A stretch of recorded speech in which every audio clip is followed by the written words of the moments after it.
Minnesota until 7:30 p.m.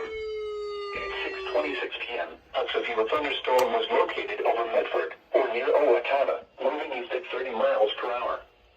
Expected hazards include 60 miles per hour wind gusts and half-dollar-size hail. This is a radar-indicated threat. The following impacts are expected. Hail damage to vehicles is expected.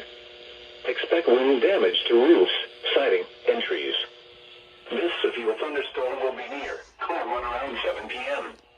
West Concord around 7:05 p.m. Dodge Center around 7:10 p.m. Mantorville and Catton around 7:20 p.m.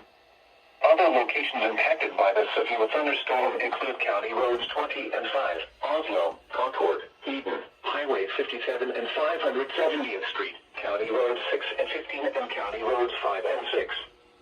For your protection, move to an interior room on the lowest floor of a building.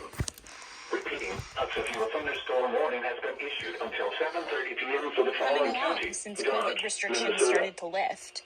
Stuck at The National Weather Service in La Crosse has issued a severe thunderstorm warning for